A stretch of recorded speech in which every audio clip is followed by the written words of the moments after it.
Olá pessoal, estamos em mais um programa Conexão SM, aqui com JD Notícias, e hoje falaremos um pouco sobre envelhecimento saudável, sobre qualidade de vida para todos vocês que se preocupam com saúde.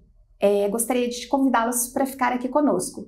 Hoje eu trouxe um homeopata, ele é pediatra homeopata, é um dos homeopatas mais respeitados do nosso país. Ele foi por 2 mandatos seguidos responsável pela Sociedade Brasileira de Homeopatia, e hoje ele veio aqui nos trazer um pouco da visão de um homeopata sobre esse nosso, eu diria que é o desenvolvimento normal de todos nós seres humanos. Todos nós temos dificuldade em lidar com envelhecimento, isso é um fato. Raras são as pessoas que conseguem lidar de forma saudável. Na verdade, quanto mais nós nos conhecemos, quanto mais nós nos aceitamos, mais leve se torna a nossa evolução, né? Esse desenvolvimento natural, essa evolução do ser humano. Então, eu gostaria de agradecer a presença do senhor. É um prazer tê-lo aqui. Muito obrigado, Silmara. Foi um grande prazer estar aqui com você nessa Conexão SM. Tem tudo a ver com o nosso trabalho de conexão, de conectar saúde, né? E eu começo falando da minha especialidade, né? Da nossa especialidade também. Então, assim, por muito tempo eu atendi com a especialidade de homeopatia as crianças, né? E com o tempo as crianças foram crescendo e foram também envelhecendo. E daí vieram os pais e vieram os avós. Aí hoje as pessoas falam, você atende adulto? Eu falo, não, só criança até 90 anos. Depois encaminho para o geriatra. Mas a gente sabe, de acordo com a tradição japonesa, que o melhor geriatra é o pediatra. Porque se a gente cuidar adequadamente das nossas crianças, vão ter um envelhecimento saudável. E isso é uma proposta interessante, porque a homeopatia, até o próprio nome homeopatia, né? Homoio, semelhante, patos, sofrimento. Então, é a busca do sofrimento semelhante para a gente tratar. E na homeopatia a gente tem um medicamento que é uma informação de um princípio ativo, cuja experimentação é muito semelhante ao sofrimento do paciente que a gente busca equilibrar. Então, essa proposta veio muito junto com a gente investir, além de identificar no paciente esse sofrimento, ou seja, o que está por trás da doença. Porque as doenças, os diagnósticos, os rótulos que a gente dá, elas nada mais são do que uma expressão de uma doença interna, né? Então, hoje a gente pode até dizer como atender crianças e em adultos, que a gente atende a criança interna ferida de cada um, né? Que vem isso desde a infância. E nessa proposta, depois veio junto uma outra formação, que foi a acupuntura e a medicina tradicional chinesa, que contribui muito para o entendimento do que são as emoções, como que os órgãos sofrem com as emoções patológicas, né? E isso tudo vem se imbricando, porque quando a gente fala de um jeito sistêmico, né, todas as especialidades, todas as tradições da medicina vão acabando falando a mesma linguagem, né? A gente só vai juntando as pecinhas. Então, eu me identifiquei muito de abordar o que a gente chama de um eixo de adoecimento. Esse eixo de adoecimento, na realidade, é estudado desde a década de 70, né? Que é um eixo que trazia assim, psico, neuro, endócrino, imunologia, que é um PNEI, né? Só que com experimentos em ratos, tudo já se identificava que o estresse podia gerar doenças, mas não se sabia ainda essa conexão, né? Neuroendócrino imunológica. Isso veio depois sendo desvendado. Então, hoje a gente sabe, no centro ali das emoções, da amígdala cerebral, que quando a gente recebe uma emoção, sofre um estresse ou sofre de um estresse crônico, né, geram neurotransmissores de uma forma, né, mais simples para a gente explicar. Esses neurotransmissores vão estimular o hipotálamo a produzir estímulos de hormônio via hipófise, que vão estimular, no caso, a glândula suprarrenal, produzindo, através do hormônio adrenocorticotrófico, estimula a suprarrenal, as adrenais, e produzindo cortisol. E o cortisol, em abundância, vai deprimir o sistema imunológico e biologicamente vai gerar as doenças. Ok. Só que esse eixo, ele pode levar anos para desenvolver determinada patologia que a gente só vai fazer o diagnóstico, infelizmente, quando chegar lá no sistema imune, que vai aparecer nos exames de laboratório e os exames de imagem.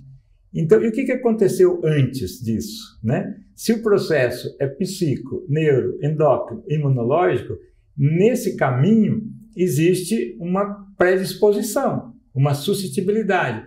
Por quê? Ninguém adoece do que quer, só do que pode, né? Do que tem, né, nessa predisposição.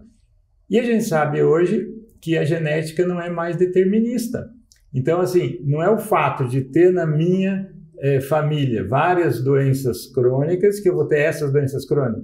A gente vai precisar de um estímulo do meio ambiente, a gente chama hoje a epigenética, que através de uma metilação do gene, e essa metilação acontece muitas vezes por um trauma emocional, abre esse cadeadinho da doença crônica, ela se desenvolve pro resto da vida da pessoa, independente do estilo de vida. Ela vai, lógico, quem tiver um estilo de vida saudável vai conviver muito melhor com a doença crônica do que quem não tiver. Ok, então e daí esse psiquismo como é que fica? Como que a gente pode lidar com isso? Por exemplo, uma doença crônica, uma hipertensão, um câncer, um diabetes, vai levar anos às vezes para desenvolver. Então, quando está nessa fase do psiquismo e até no sistema nervoso, pode fazer tudo quanto é exame e não vai achar nada. E a pessoa já está doente. Como que a gente vai saber? Né? Essa é a grande questão da medicina preventiva, inclusive, de identificar os fatores que estão adoecendo as pessoas antes de manifestar as doenças. É a grande jogada.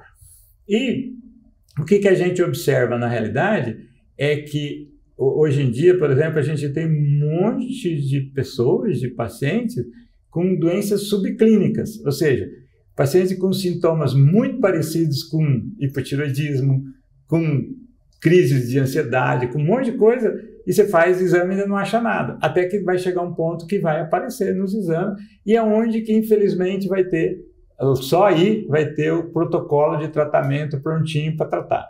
Só que você vai apenas tampar uma válvula, não vai curar nada, é paliar as coisas.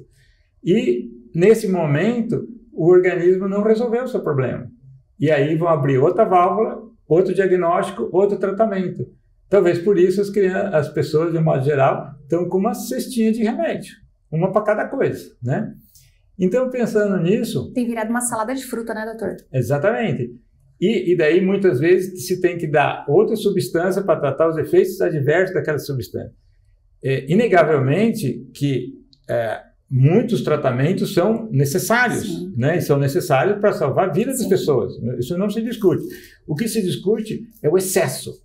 Excesso de medicamento, excesso de tratamento, excesso de exame, excesso de tudo, né? Então, buscando isso, a gente, como evitar isso? Como evitar isso?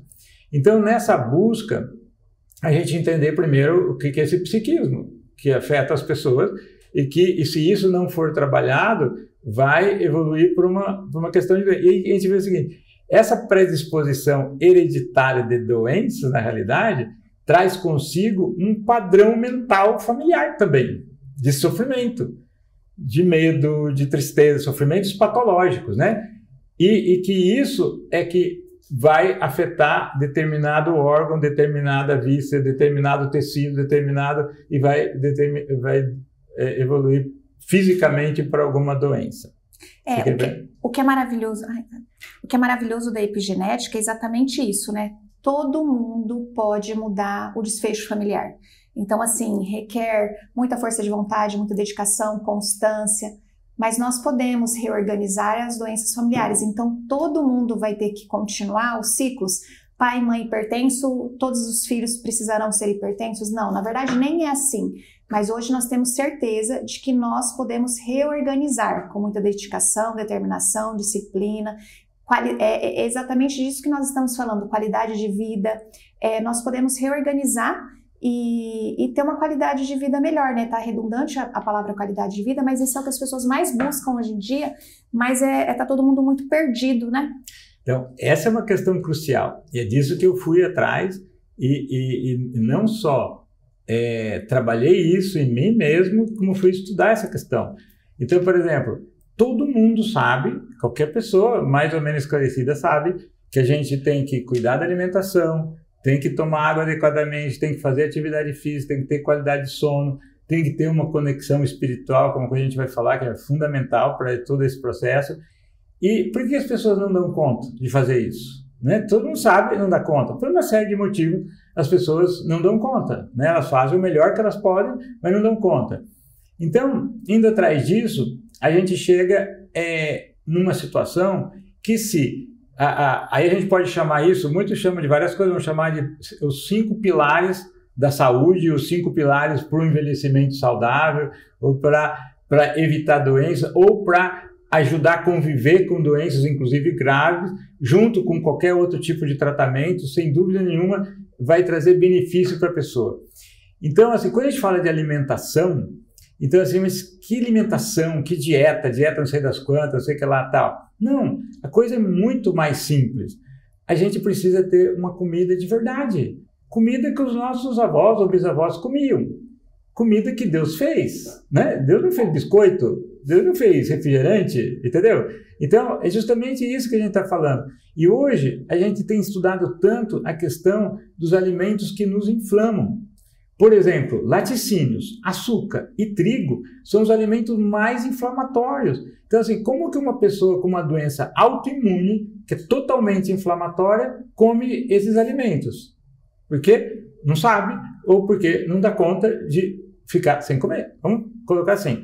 Então, e tudo bem, mas a questão é a seguinte, por que a gente foi pensando nisso? Imagina uma situação, um indivíduo que tem uma doença celíaca, geneticamente ele é intolerante 100% ao glúten. Então, essa pessoa não pode comer glúten, certo? É cabível que o médico vai falar assim, olha, você pode comer glúten, daí eu vou te dar um remédio para você não ter diarreia e outro para você não vomitar. Não faz sentido.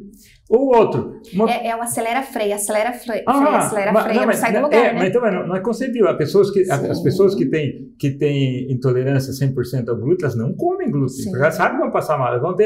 Aí vão buscar outras formas de se alimentar. Ok. Imagina uma pessoa que é hiper mega sensível a camarão. Se ela comer camarão, vai ter um choque anafilático.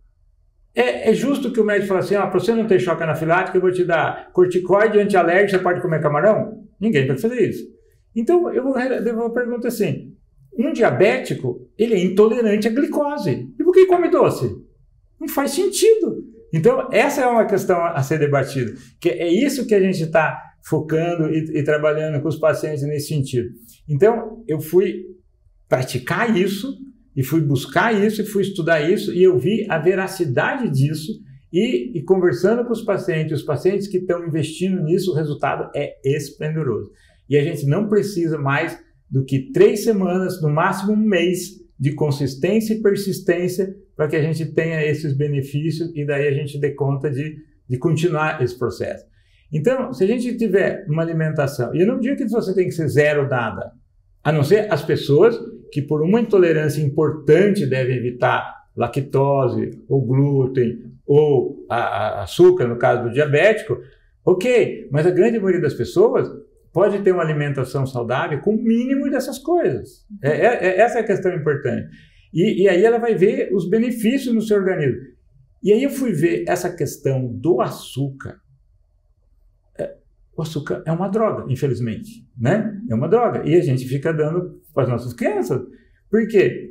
O mesmo sítio de neurotransmissores, de receptores do açúcar é da cocaína, por exemplo, né? Então, assim, e também causa síndrome de abstinência e dá prazer temporário, é tudo a mesma coisa.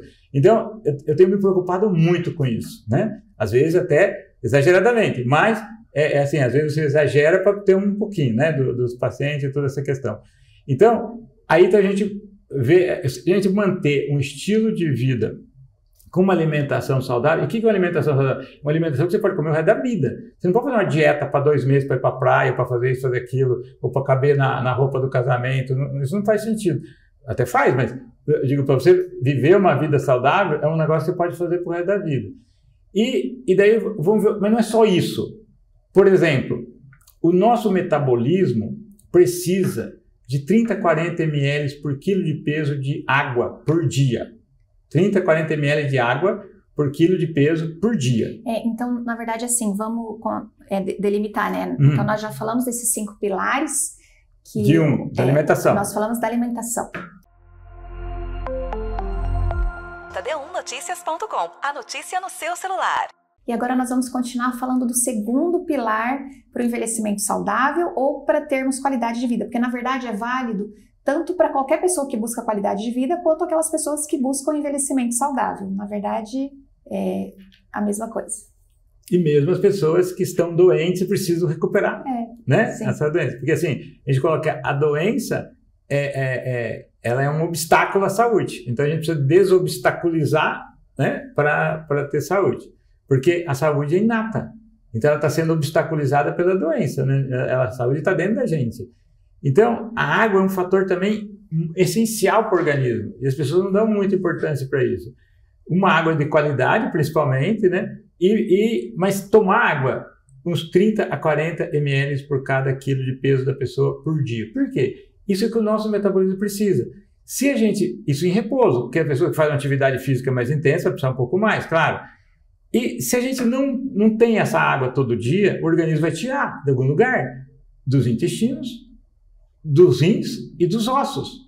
Então, quando a gente é jovem, não sente tanto essa falta, mas com o processo de envelhecimento, lá vem artrose, lá vem osteoporose, lá vem um monte de coisa, de fraqueza muscular, intestino que não funciona, rim que não funciona, e tudo em função da água, basicamente, né? E tem outros fatores. Então, a água é uma coisa fundamental que a gente não pode esquecer. Terceira coisa, qualidade de sono. É no sono que a gente repara nossas células. É como se...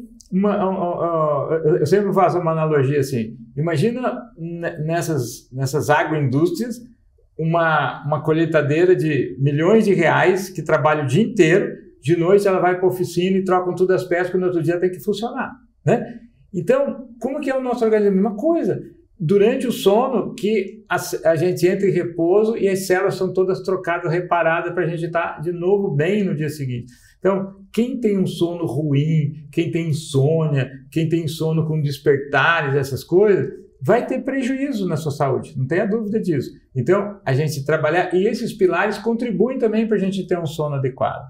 E aí, junto disso, uma atividade física regular. O quarto pilar. O quarto pilar. Então, atividade física regular, qualquer uma que a pessoa puder fazer, não precisa nada sofisticado. Dar uma volta em volta da casa todo dia já é uma grande coisa. Então, quanto mais mobilidade a gente tiver, mais qualidade de vida a gente vai ter no processo de envelhecimento. E na verdade é bem isso, são exercícios físicos que as pessoas falam, não gosto de caminhar, não gosto de fazer academia, mas na verdade tem que caminhar, tem que correr, tem que andar de bicicleta, tem que fazer academia, tem que dançar, tem que nadar, inúmeras, né?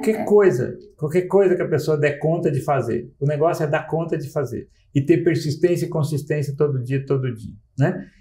E o quinto pilar, que eu acho um dos mais importantes de tudo, porque faz conexão com tudo isso daí, que é a nossa conexão espiritual.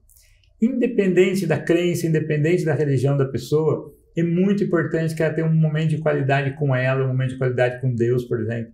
E, principalmente, qualquer atividade, meditar, falar com ela mesma, ficar quietinho, né? Ler alguma coisa que ela gosta, a Bíblia ou qualquer outro texto que a pessoa se identifica, porque isso é que vai dar valor para tudo o resto.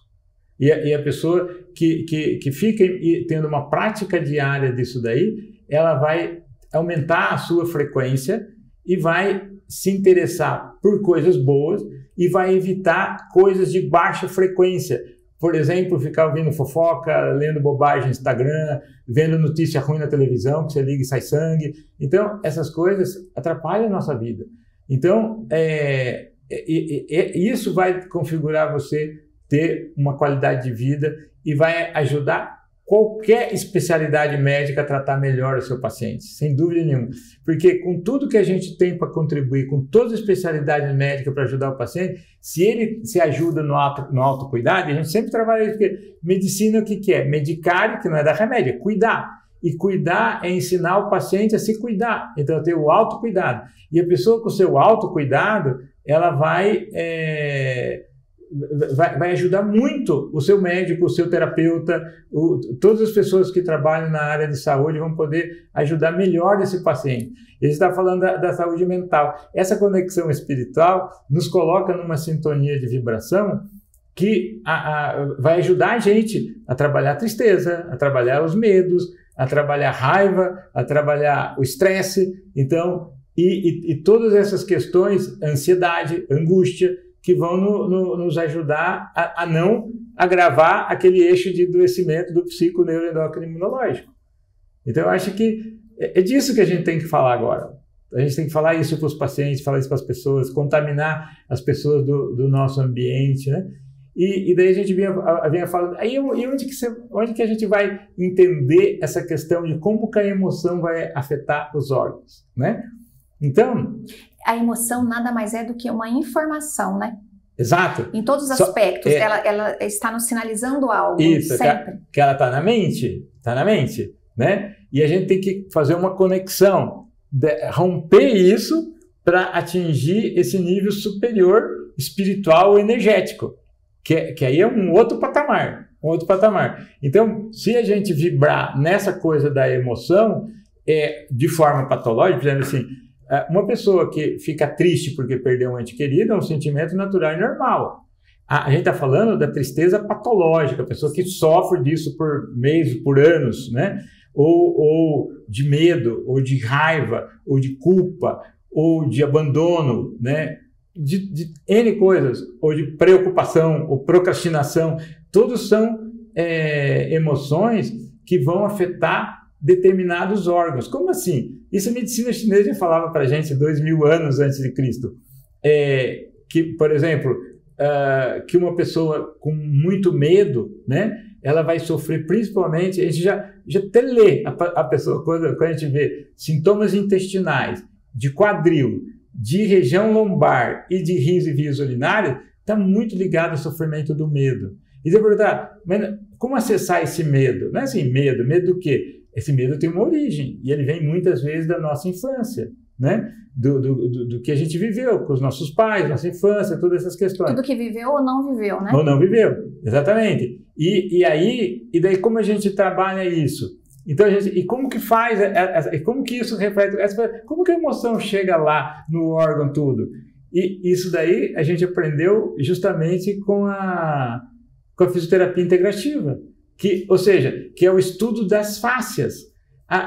Nós temos esse sistema de fáscias, isso foi uma grande descoberta, que a gente não tinha isso no curso de medicina. Nós temos um sistema de tecido conjuntivo envolvendo todo o organismo. Eu brinco com as crianças como se fosse a roupa do Homem-Aranha, todinho no nosso corpo, conectado com os órgãos, com as vísceras e com o sistema nervoso.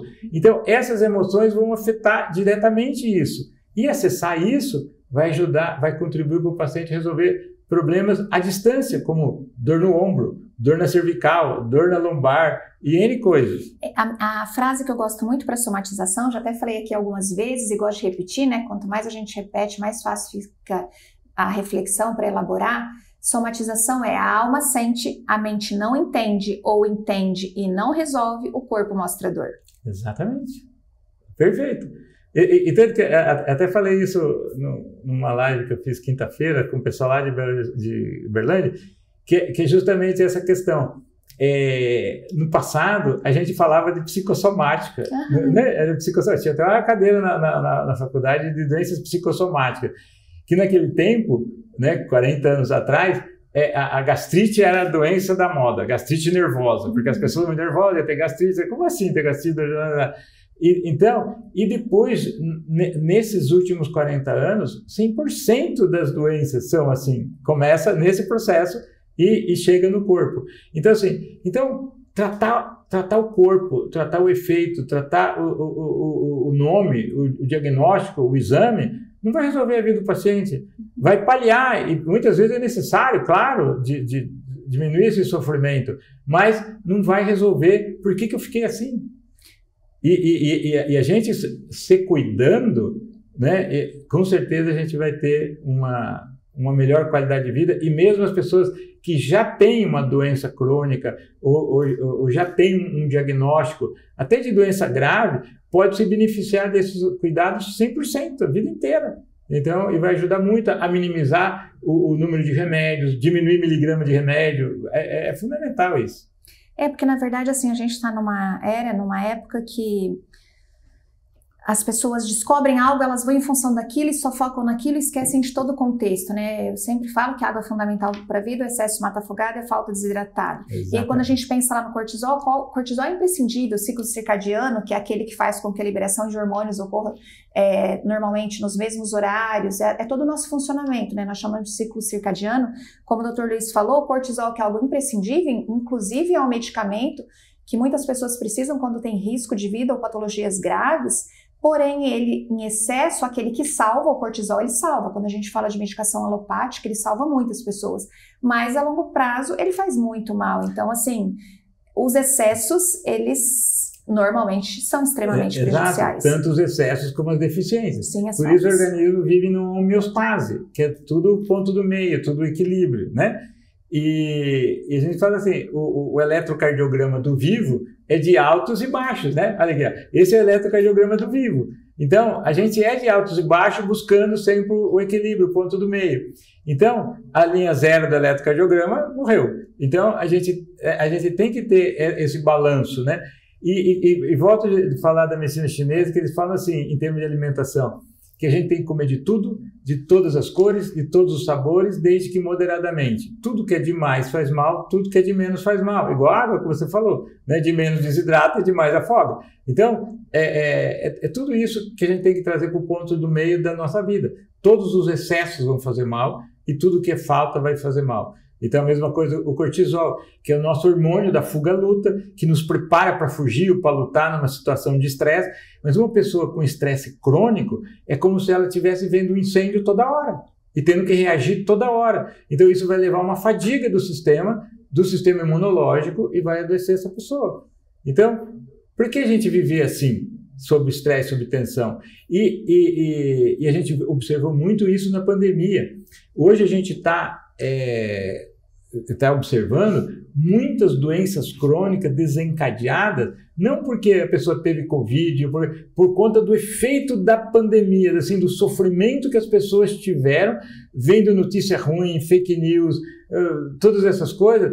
Essas pessoas que tinham uma predisposição, o gatilho foi lá, abriu o cadeadinho e pronto, desencadeou doenças crônicas, doenças autoimunes, transtornos psiquiátricos, câncer, inclusive. Então, pós-pandemia. Então, é disso que a gente tem que olhar, é disso que a gente tem que cuidar.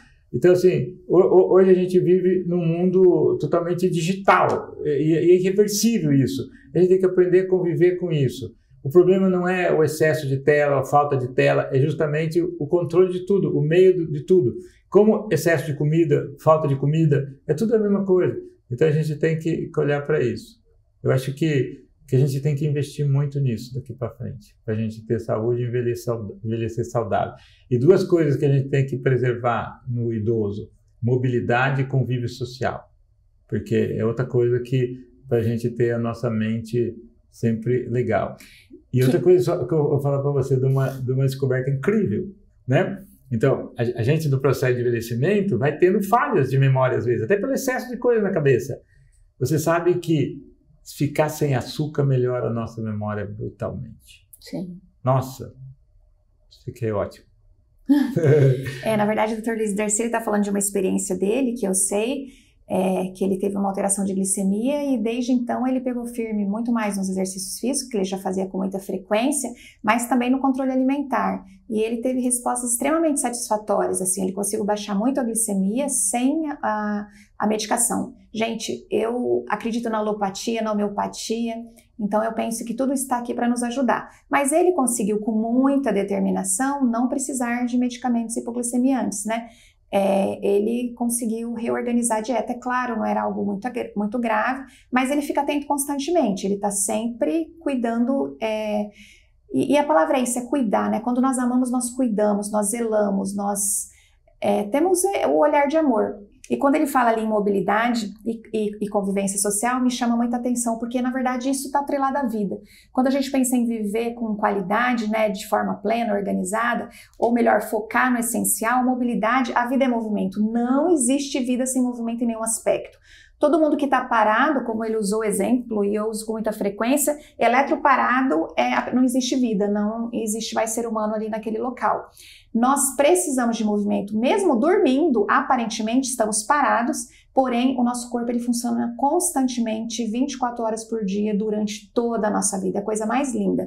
Na verdade, quando nós dormimos, ele tem um processo, desacelera, é muito diferente o funcionamento, mas não para nunca. A nossa mente, então, que parece que está parada quando dormimos, os sonhos, eles falam de muitas vivências, dificuldades que não conseguimos resolver, e nos sonhos fica muito nítido isso. Sonhos, na verdade, são uma tentativa de resolver os conflitos, as angústias da nossa mente, mesmo quando estamos dormindo, para observar a complexidade, a magnitude, a beleza do corpo humano, né? Nós temos ali algo maravilhoso que é o nosso corpo humano e nós não aprendemos a valorizar. Ou melhor, poucas pessoas valorizam como poderia, deveria ou merecia, né? Nós merecemos olhar com muito amor e valorizar tanto a nossa saúde física quanto mental. Então, mobilidade é vida, realmente mobilidade é vida, porque enquanto tem vida, tem movimento no corpo. E outro quesito que o senhor falou é convivência social. A nossa necessidade de pertencimento é gigantesca. Nós aprendemos sobre nós, sobre a nossa identidade, quando crianças nós observamos no olhar do outro, nas atitudes do outro, o nosso reflexo. E isso nos traz segurança, autonomia, autoestima. Então, o olhar do outro nos ensina a conhecer sobre nós. O olhar do outro nos fala se nós estamos indo no caminho certo enquanto crianças, se estamos no caminho errado, se estamos fazendo como deveríamos, como gostaríamos, como precisamos. Então, o olhar do outro, desde pequeno, é imprescindível para o nosso funcionamento, né? E o pertencimento é algo que faz parte da vida. Eu falo que quem passa uma vida sem amar, possivelmente, provavelmente não viveu. A vida inclui amar a si mesmo, amar aos outros, não só encontrar os grandes amores, o amor da sua vida, companheiro, companheira, não é só sobre isso, sobre amores. E pertencer, convivência social é isso. Convivência social é igual a pertencimento. Nós precisamos do outro. Eu falo que somos seres completos, mas ao mesmo tempo somos seres interdependentes. Uns dependem do outro sempre, né, doutor? Exatamente. E é desse convívio social que sai justamente essa necessidade de se cuidar para poder cuidar o outro. E para poder viver junto mais tempo com o outro, né? Exatamente, porque se você primeiro cuida de si, eu até falo para os pacientes assim, temos que cuidar da gente egoisticamente para você ficar bem, para poder transbordar para o outro. E como que você, doente, vai cuidar do outro? Né? Então a gente tem que ter essa abordagem muito firme, muito coisa. E se o nosso corpo é a morada, né? Então se o nosso espírito habita isso, como é que você vai ter um corpo mal cuidado para ser habitado por isso, por essa energia, por tudo isso que a gente tem que transbordar para o outro? Então, é um processo realmente de autocura.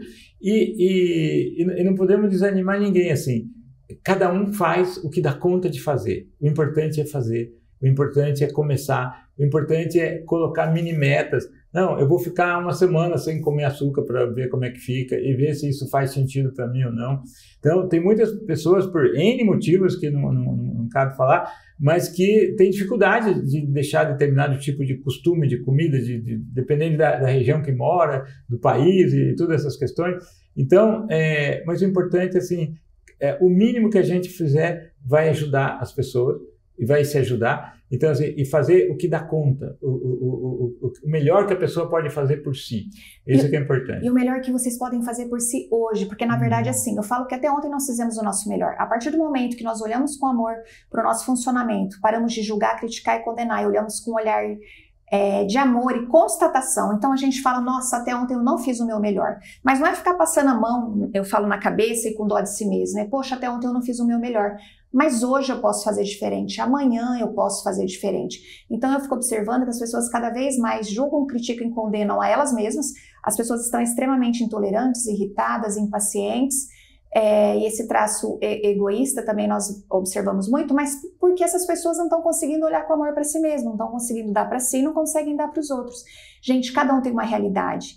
E sem sombra de dúvida, independente da realidade que você esteja, com todas as dificuldades, você pode cuidar da sua vida.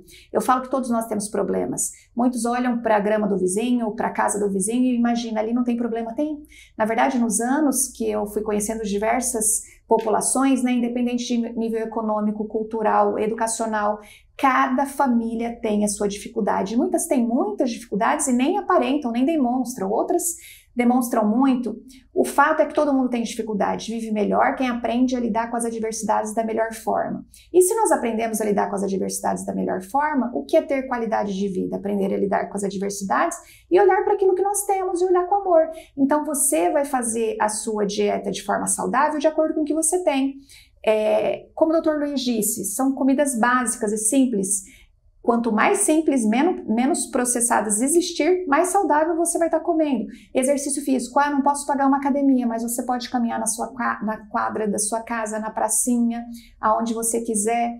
Pode fazer academia, ótimo, vá lá. Então, assim, olhar com amor para a sua realidade e a partir da sua realidade você fazer o que é possível. Não dá para ficar esperando a solução amanhã. Tem muita gente que a solução de hoje é esperar o amanhã. Gente, isso é procrastinar. E o amanhã, o ideal, o perfeito, não existe. Eu falo que é uma ilusão acreditar na perfeição, né? Nós temos o hoje. Hoje é um presente, por isso se chama presente. E nós temos que aproveitar o hoje para fazer aquilo que é possível. Tá bom, se hoje não fizermos, amanhã a gente vai tentar um pouquinho melhor. Eu falo que pequenos hábitos, grandes conquistas, né, doutor Luiz? Exatamente. Você falou uma coisa que me chamou muita atenção, que a gente tem aprendido muito, essa questão que o feito é melhor do que o perfeito. Sim. Então, a gente tem que começar hoje, porque o que a gente semear hoje, a gente vai colher. Então, se você semear saúde, vai colher saúde. Se você semear doença, vai colher doença. Então, e a alimentação está na base disso. E você falou isso de uma forma simples, porque a comida do brasileiro, por exemplo, do ponto de vista nutricional, é uma das melhores do mundo. Tem tudo que a gente precisa.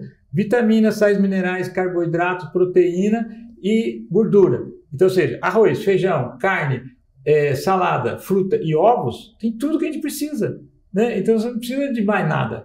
Então, assim, depois fala, a comida de verdade, que é a comida de Deus, é que você compra na feira e no açougue, não no supermercado. Embora no supermercado tenha açougue e verdura, tudo bem. Mas é disso que a gente está falando, de coisas simples, de caminhar em volta da casa, de tomar água, de dormir bem e de ter uma conexão espiritual. Isso só vai trazer tanto benefício para todo mundo, né? Então, que a gente não precisa desperdiçar a vida que a gente tem, né? Desperdiçar a vida esperando o amanhã ou esperando o perfeito, né, doutor Luiz? E o senhor falou que, assim, tem feito muito sentido observar isso na própria pele, né? Exatamente. Então, e por que eu digo isso? Até você falou uma coisa muito legal, porque, assim, você falou da questão do diabetes ou do pré-diabetes que eu estava enfrentando, e eu já até refiz meus exames, e, nossa, tá tudo ótimo por causa disso. Qual a emoção, vamos dizer assim, que afeta o pâncreas, que vamos dizer assim, é o órgão responsável pela produção da insulina que regula todo o metabolismo do açúcar, né? Do ponto de vista da medicina chinesa, preocupação. O que é preocupação? É você se ocupar sem ação. Isso é igual procrastinação. Então, essa é uma coisa que eu tive que resolver. E ainda falta muito para resolver. De procrastinar coisas que tem que fazer, porque isso, cronicamente, vai me adoecer. Então, eu tenho que cuidar disso.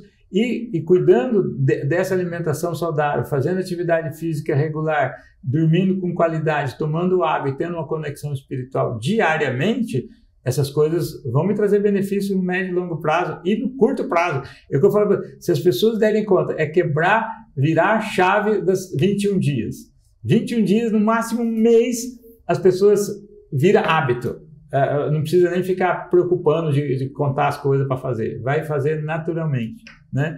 Então, assim, eu tenho feito várias experiências nesse sentido. Por exemplo, hoje eu estou fechando 76 ou 77 dias sem açúcar, sem doces, sem nada. E sem nenhum sacrifício.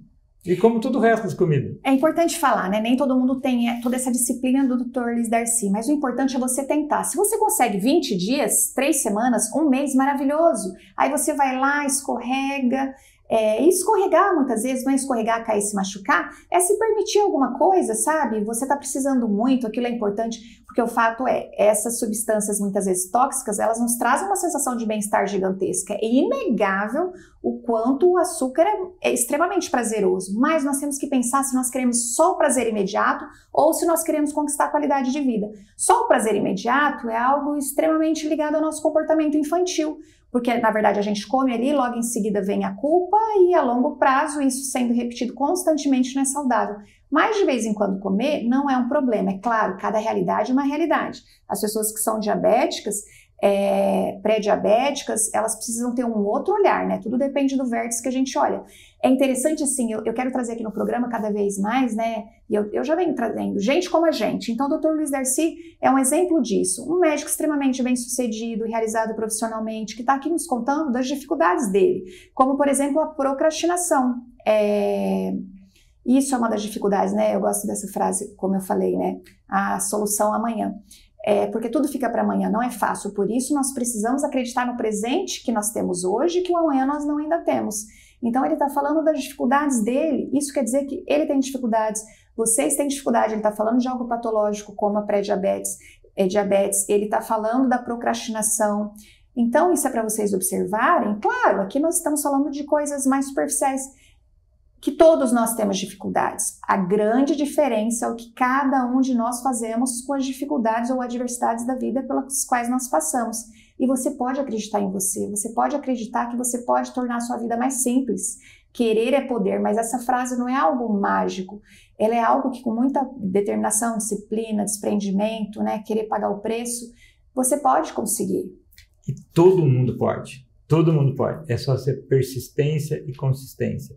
Você nunca vai conseguir uma coisa da noite para o dia. A gente tem que ir devagarinho, cada um no seu tempo, cada um na sua medida, mas com persistência e consistência a gente vai conseguir.